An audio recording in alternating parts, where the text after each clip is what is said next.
What's up, y'all? You're listening to the Extra Point College Football Podcast. I'm your host, Jake McCarnes, joined as always by my co-host, Daniel Hammock. Daniel, we have now officially wrapped up week 1 of college football. We're going to talk about our week 2 games. We've picked 7 games that we're going to talk about on this episode. But first, let's give a quick recap. We had 2 more games that we did not cover in our week 1 recap. First one being Sunday night in the Superdome. You had LSU and FSU.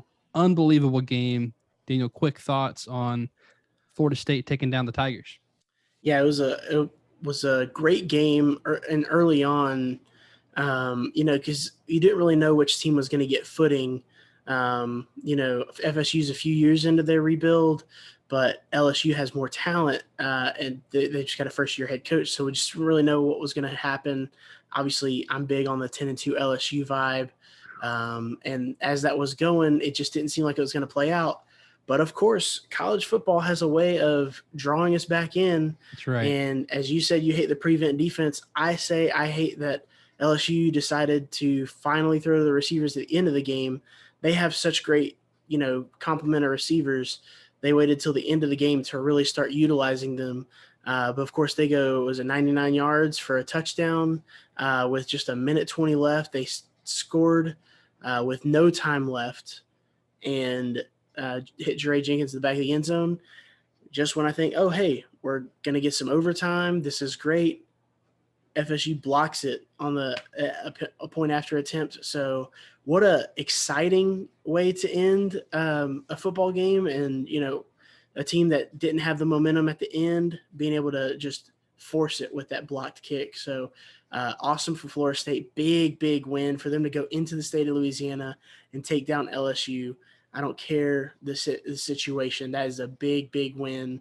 And they were outnumbered, fan wise, like probably 80% to 20%. So that was definitely impressive by Florida State. But that wasn't the only game we had. Jacob, you were actually at the other game on Monday night. So you can tell us a little bit about Clemson and Georgia Tech. I went last night. I just can't let it.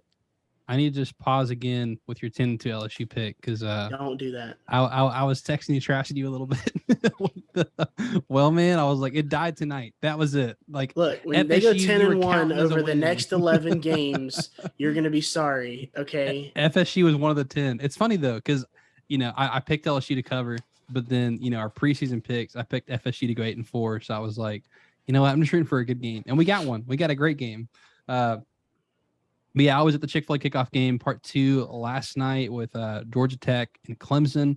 And you and I both have Clemson in the playoff.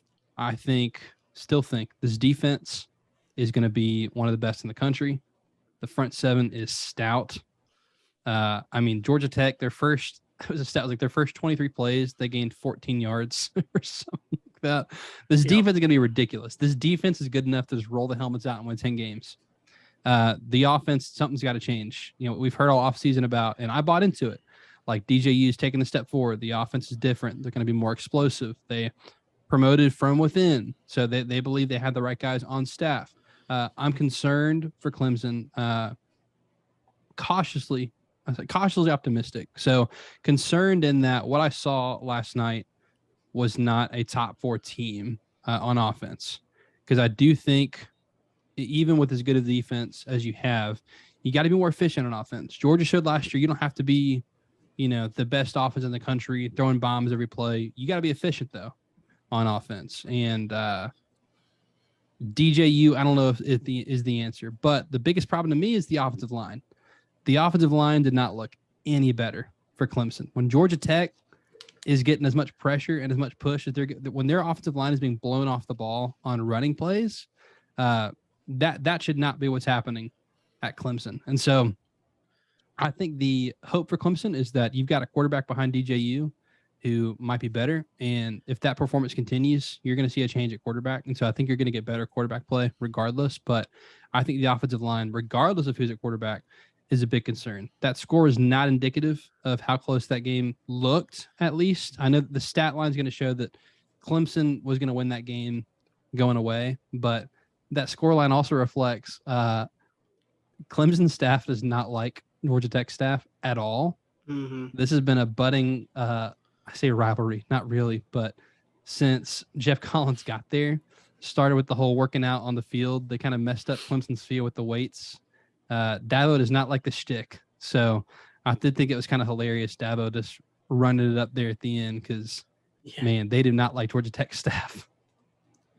Yeah, this is an interesting rivalry in and of itself because Tech in their, if you want to call it a heyday, they've had Clemson's number on many occasions, and past They're the several reason years. Clemsoning was a thing. Once Clemson has moved into this elite category, Georgia Tech has not quite been able to keep up. But yeah, the offensive line looked awful for Clemson. It so much so that I thought, wow, Georgia Tech has a really stout front seven. I was not prepared for this, and then realizing that Georgia Tech may be mildly improved, but it's just mostly a product of Clemson just not having dudes on that offensive line, which doesn't make sense when they, are of that caliber. They should be able to bring in guys. You would think if they're able to get all these other positions, bring in guys who can do it. It seems like all the offensive linemen are being hoarded by Georgia, Alabama, and Ohio State. So maybe Clemson can get a few. Hey, you're Clemson. If you just take a couple transfers, I feel like we've had the same conversation for a couple of years now. Anyway, Daniel, let's move on to week 2. So we're going to talk about 7 games. We're going to talk about Texas, Alabama, Arkansas, South Carolina, A&M, App State, Pitt, Tennessee, the Cyhawk, Florida, Kentucky, BYU, Baylor. Daniel, outside of those 7 games, what's another game that you're looking forward to? That I got to look at my Kennesaw State Owls. They're playing right. Cincinnati this week. So they get a chance at a playoff team after trying to take a bite out of Samford last week. Samford unfortunately hit 2 long deep touchdown passes against Kennesaw State, and they were not able to recover at the end of the game because the triple option is not built for the hurry-up offense. So or the 2-minute drill. So, but they do play Cincinnati. Both teams coming off a loss, both teams reeling. Who's going to come out here and get a win. So I'll keep an eye on that game. I think it's at 3:30. Go Owls. I got 2 ACC teams going on the road to Group of 5 teams. They got to stop doing this because they're going to lose. Louisville going to UCF on Friday night. Louisville coming off a loss. UCF almost a touchdown favorite. Does Louisville bounce back and be what they can be, which is a top 40 team? We also think UCF's pretty good, so I think that'll be a great game. UNC and Georgia State. North Carolina's back-to-back weeks on the road playing Group of 5 teams.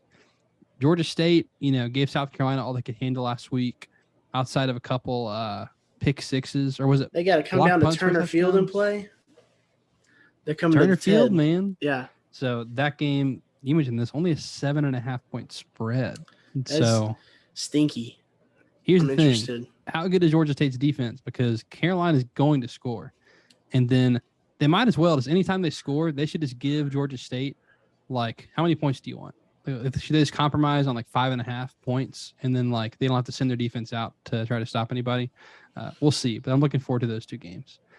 Daniel, let's start. Let's just go to a big one. I say a big one. Game day is going there. Texas and Alabama. Alabama traveling to Austin, but that's a big fat 20 points on the board that Bama's favored over Texas by. So big noon kickoff, big 20-point spread. Daniel, the Crimson Tide or the Longhorns? Where are you going?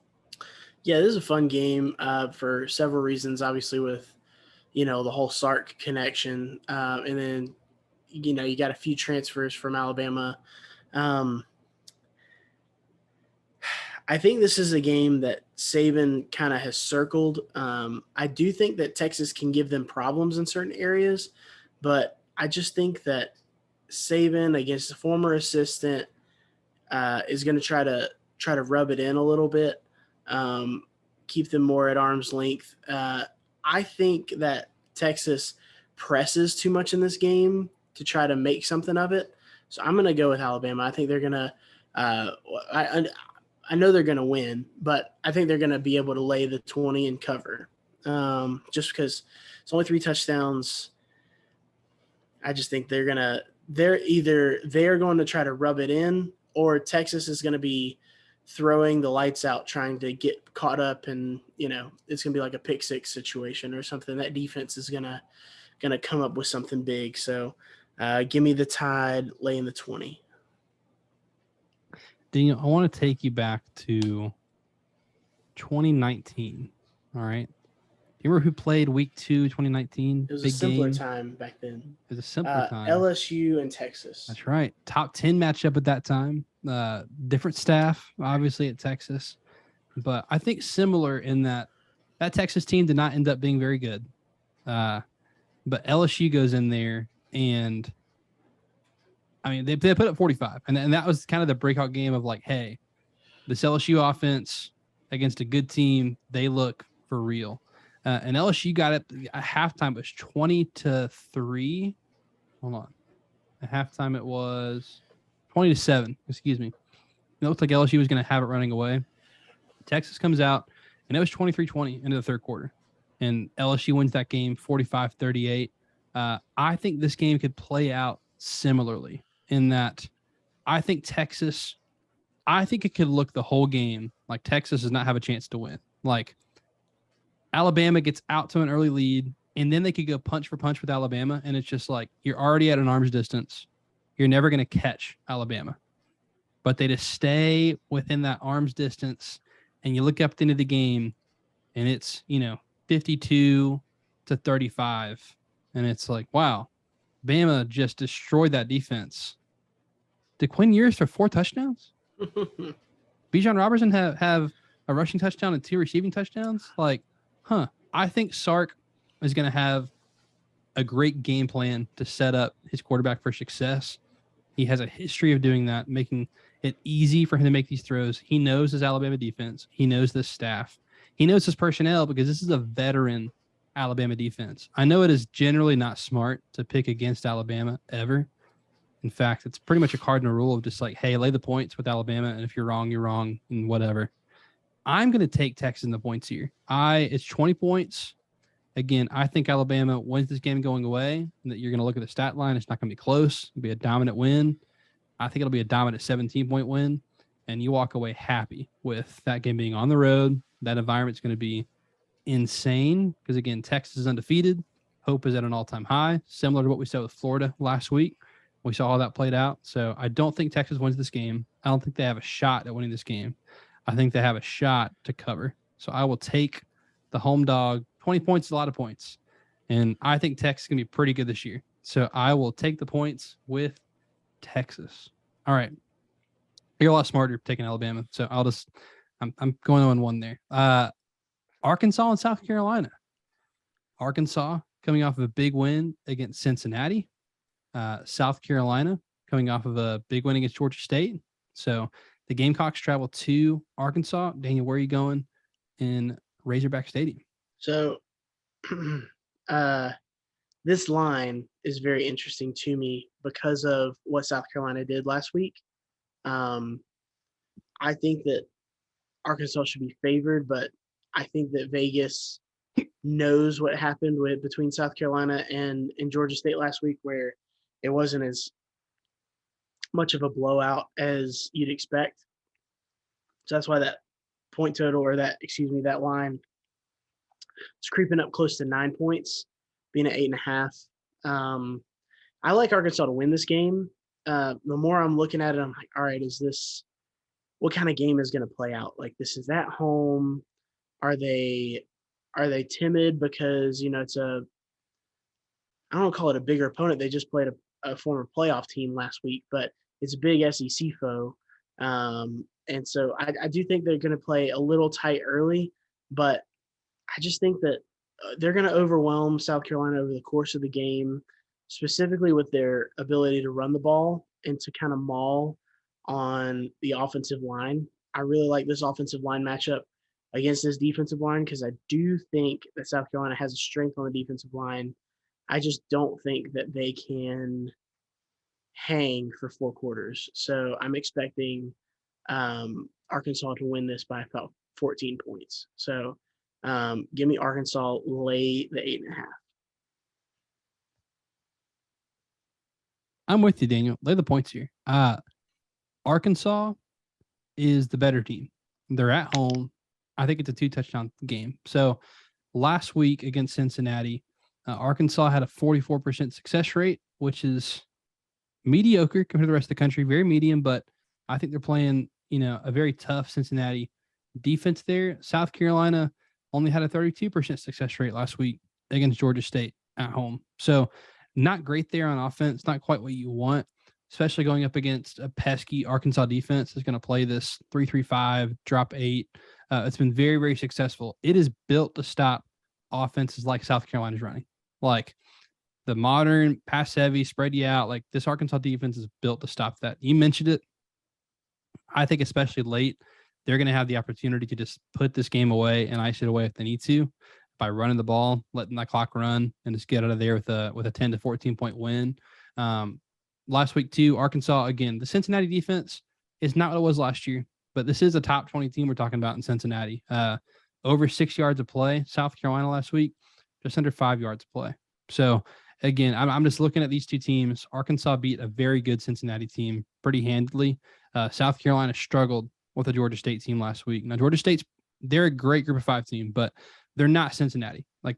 Cincinnati, I think, proved on Saturday, not that they're like on a reload Alabama level, but that, hey, they're going to be a very good team this year. And they very well could be the best team in group of 5 again. Yeah. So Arkansas beat that team pretty handily. I think I'm with you. Lay the points here. I think Arkansas is the better team, and they walk away with a 10 to 14 point win on Saturday. All right. A lot of SEC this week, a lot of big games in the SEC. So Texas A&M and App State. App State coming off of just a heartbreaking loss to North Carolina. Such a phenomenal game. Oh, maybe the best game of the day. I mean, Florida Utah has something to say about that, but if you like points, 63-61. There's a funny stat. App State and UNC played in basketball. Oh yeah, and the total score was less than the football score, which is hilarious. 63-61, App State loses. Texas A&M coming off of a win last week against Sam Houston, 31-0. Not quite, it's 31-0, but you'd expect to, drop 50 against a school like that. But A&M coming home, laying 18 points against App State. Where are you going in College Station? This feels like a trap. Because in my mind, this seems obvious. I don't think Texas A&M is running away from anybody 18 points right now. Anybody with a pulse on offense, and I think App State certainly has that. Defensively, I don't know. Now, the way I'm interested to see how this matches up, because I just wasn't sold on Texas A&M this week against Sam. I know Sam Houston State. And it's the first game. You're supposed to kind of work out kinks. But Jacob, the first couple times we've been able to see Haynes King, he's turning the ball over, even though he's being explosive on offense. He's turning the ball over. And I guess what we've been asking for from Jimbo is explosive offense. So this, what you get when you get that, because you throw 2 picks against Sam Houston State, and I get for their classification they're a very good team. So I don't want to sell Sam Houston short. But, I think App State's going to come in. It's an 18-point spread. I think Texas A&M absolutely wins this game. I'm not having any questions about the final outcome. But 18 points, you're telling me that, 3 touchdowns. Like, you're not going to give me the 17 points. It's got to be 3 touchdowns. That Texas A&M, so they have to be able to, take care of the football and keep this App State, team under control for that long.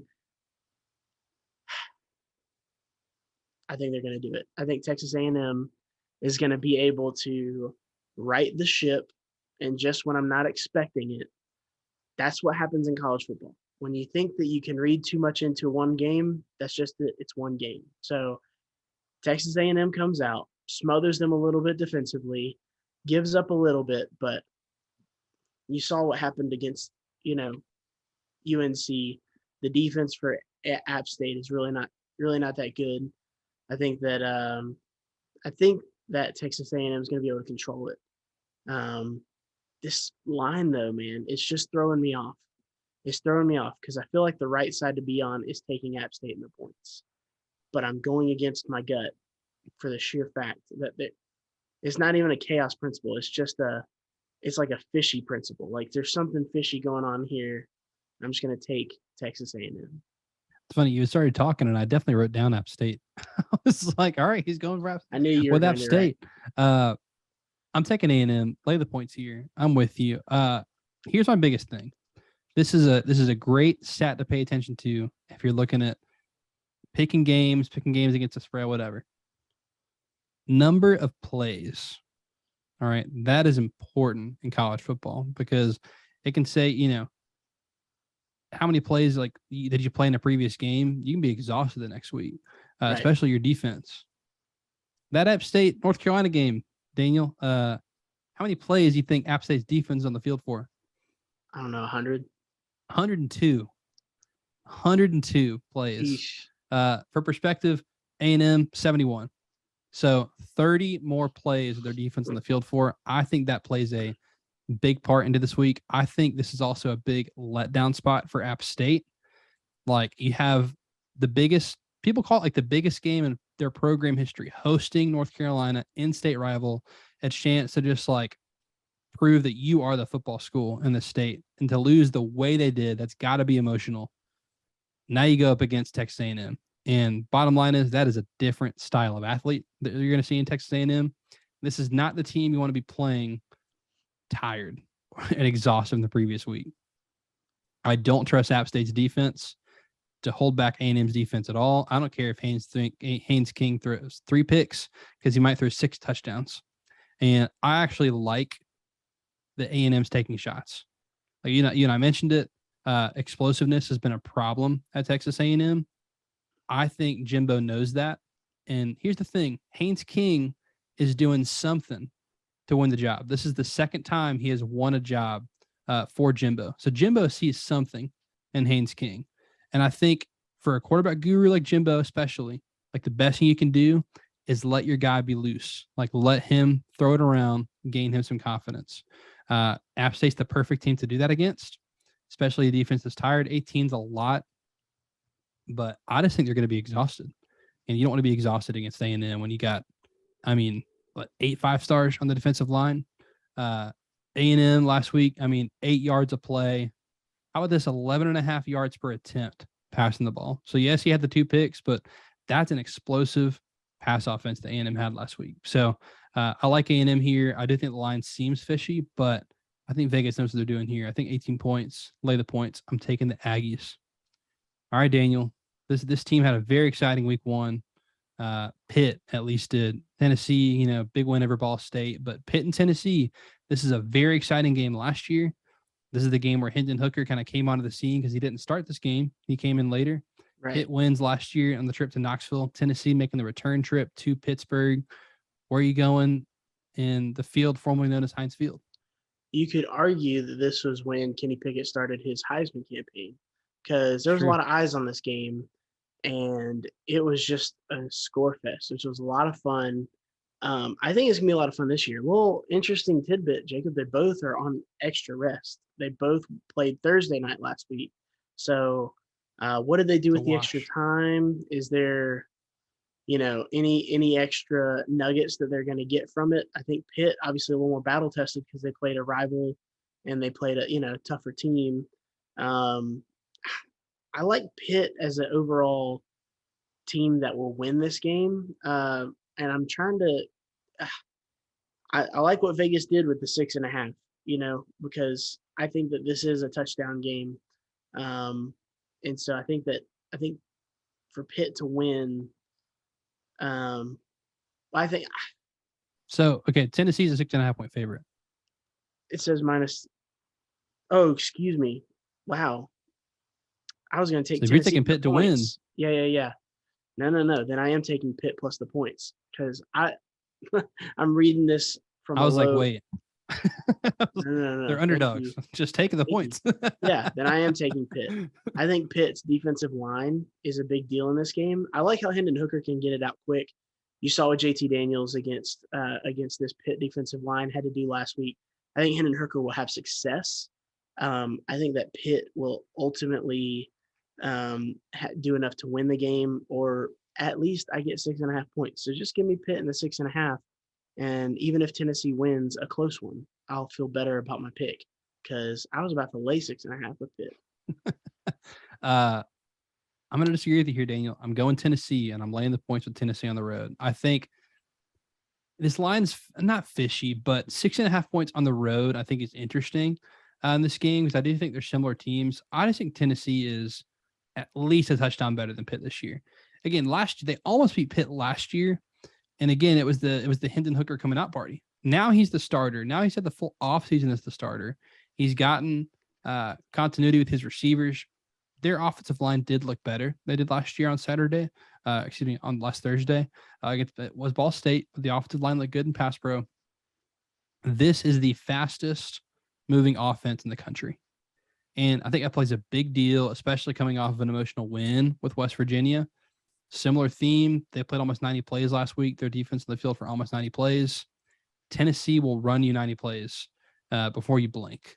They had almost 3 plays per minute last year. This offense is very, very fast. That neutralizes something like having a great defensive line. Then I'll look at Pitt's secondary.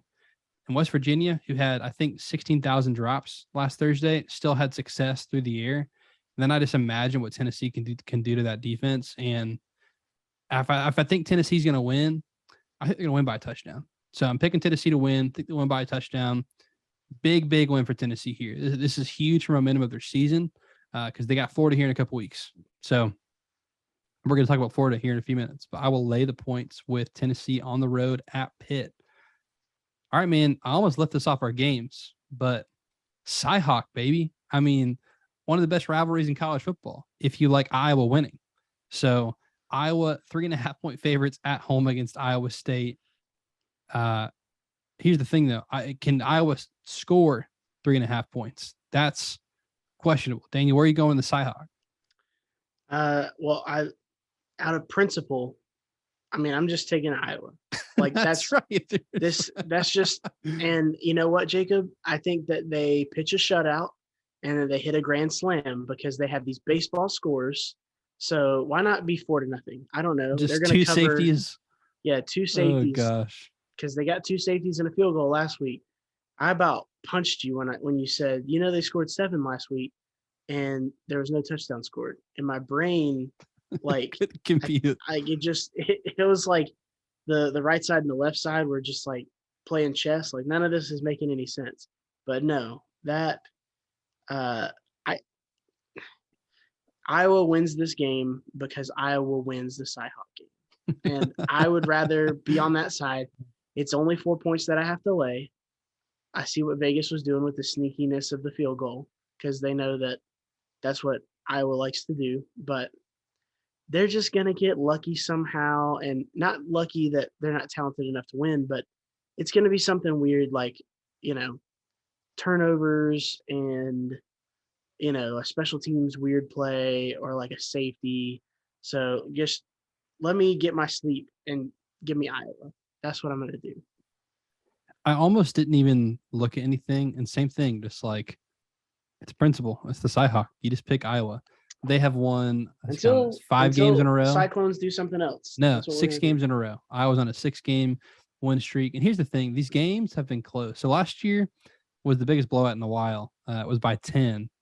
Going back, you have 14. Well, I guess 5 years ago, you had 42-3. Yikes. 44-41, 13-3, 18-17, 27-17. So, man, that 18-17, I remember that. That was just that was the ugliest game you've ever seen. It was like a 12-hour game. Yes. It just never ended. So this is the year Iowa State does it. Here's where you this is an overcorrection, right? Because everyone expected these Brock Purdy, Brees Hall, like Matt Campbell, veteran-laden teams are like, no, they're going to beat Iowa. No, they're all going to leave. And then this team's going to beat Iowa, like the new team. Last week, obviously, I mean, famously, Iowa had 7 points and no touchdowns. Their EPA per play was negative -0.5 point per play. Horrible on offense. 3 yards of play, 4 yards per attempt through the air. Spencer Petras was just terrible. This is. We need shirts that say Spencer Petras was just terrible. I mean, it was just terrible. We need to print the shirts. Look, this is nepotism on the biggest stage. Dude, fire your son. Your offense is horrible. Like, if you don't know, Kirk Ferentz's son is their offensive coordinator. And I know it'd be awkward at Christmas to be like, hey, man, how's it going? It's like, nothing much, mate. You fired me. That'd be, an awkward Thanksgiving gathering. But, man, this offense is bad. And so I am going to trust what I saw last week and ignore the Cyhawk history, which is not smart. But I will take the points. I think Iowa State wins outright. Iowa State looked really good last week. I think I'm going to be wrong about this team. I think this team's going to be sneaky good in the Big 12. And it starts with building some confidence, winning their first Cyhawk in 6 years. The last time they won it, it was in Iowa City. So Iowa City this time, let's get it done. My Cyclones, not giving up on them. Thought I was, not giving up on them. So I'll take the Cyclones and the points. We got a big one, another big one in the Swamp on Saturday night. Florida 4.5-point favorites against Kentucky. Daniel, this line smells bad. Hey, did we get word that Chris Rodriguez is playing for Kentucky, or is he out? Let me look Just at get that the while update. you. Yeah. Because I've been waiting. That plays a big factor into it. Because they did the whole he could be out for more than one game, but he was only officially suspended for the first one. I would think he's back, like, maybe a first half, if anything, but still, I would think that he's back. He's one of the most, toughest runners in the entire SEC. But Florida and Kentucky, man, Jacob, 5 years ago, this rivalry just looked like, nothing. Like, it was like Florida was just going to pound them into the ground. And then Kentucky just has, in these past 4 years, has really been a different program. And it was 2020 that they won for the first time in 32 years. I knew before that. Maybe 2019. I don't know. But Kentucky's gotten a couple of these. They won last year, and then I think they won the 2 years before that. So maybe it was 2019. So 2019 they won. They lost in 2020, and then they won in 2021. Yeah, because Florida went to the SEC championship in 2020. So 18 was that first year they won. That was Dan Mullen's first season. They've won 2 of the last 4. Okay. So much better than their 0 for 32 streak prior to that. I like Kentucky in this game. I think that Mark Stoops has, a certain level of, I don't want to just say like cachet, but just like big game experience at this point. Like, he's ready to just come in here and win this.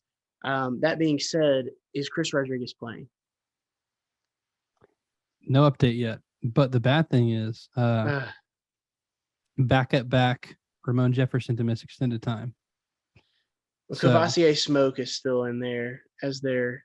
Okay, this one says not only will Florida running back Chris Rodriguez be out on Saturday, they're also going to be without their backup, Ramon Jefferson.